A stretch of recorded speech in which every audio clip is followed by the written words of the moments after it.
Hi, I'm Wendy from Shiny Happy World, and in this video I'm going to show you how to assemble these easy cattail blocks. Here's how to do it.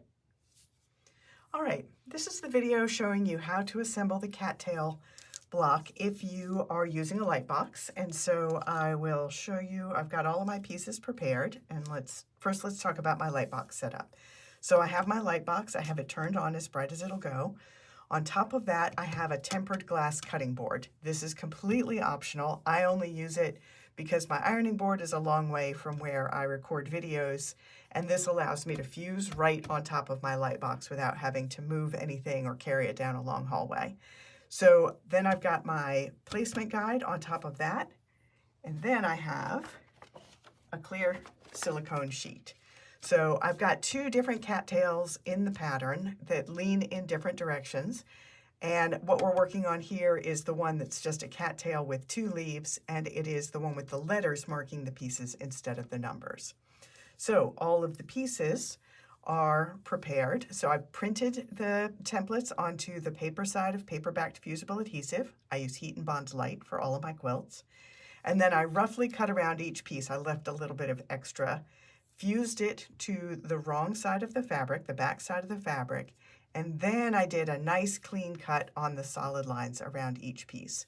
There are some dotted lines within the pieces that you can see.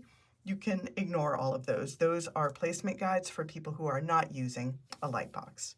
So we are going to start with piece A, because the letters or the numbers tell you which piece is what, and also tell you in what order to lay them down. Now, this is going to tell you how to do it so it's exactly like my sample, but you can totally play with this and rearrange. You can add more leaves to it. You can make a block that has both cattails and different leaves in it. Feel free to mix them up and play around with them and make whatever kind of cattails you are imagining. You can also combine the cattails with some other things. So if you are making a pond and you're using the Fraser frog pattern, Fraser frog comes with a couple of flies, and you can have some flies flying around your cattails. Really just have fun with it. So this is piece C.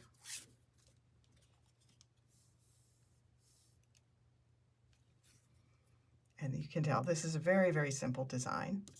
This is really just meant to be an accent to add to your other applique, all the little animals and things. But sometimes it's nice to put your animals into a little environment. All right, that's it. So now I'm going to just tack those pieces together with my iron. So I'm going to fuse them, but it's not going to be I'm not counting the full amount of time. It's just enough to hold them together a little bit. I'm going to let them cool. You don't want to peel it up while it's still very hot, or the adhesive will come apart. So while I'm waiting for that to cool, these are all different shades of avocado green. So these are all from my avocado blenders in my farmer's market collection. So it's all different patterns using the same hue, but different tints and shades of the same hue. And so you can mix them together and get that fun, scrappy look to it, but the colors all match really, really well. So all of those fabrics are available at Spoonflower if you're looking for exactly the fabrics that I use. I designed them especially for applique because I'm super picky. All right, now I've got my pieces all together and I'm going to lay them down on my block. And I'm going to line these up at the bottom edge of the block, because I want it to look like it's like I've snapped a photo and I'm just catching the top part of this cattail. But you could have it sitting further up in the block, and that would be fine too, if you want it to look like you've photographed a whole little clump of cattails from the bottom to the top. So once you've got it positioned exactly where you want it, you got to be careful now. This is not a silicone mat, this is fabric. So once you fuse fabric to fabric, that's it. So I'm going to fast forward through this because it takes longer. This is the final fuse. All right, so I'm going to let this cool, and then I'm going to take it over to my sewing machine and do all of the outline stitching on it. and then I'll bring it back here and show you this finished clump of cattails and also the other one that I made. All right, here are both of my finished cattail blocks. I have one leaning a little bit to the right and one leaning a little bit to the left in order to have that variety in your quilt so you don't have all your cattails leaning in one direction.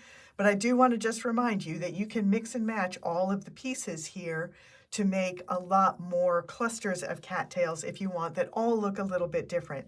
You can also, I designed these to fit on half blocks to use to break up a basic quilt pattern. I'm using these in my pond bundle to just kind of break things up and make that simple grid more interesting. But if you wanted to have just a simple square grid, you could put a couple of clusters of them in a single square block, and that would work as well.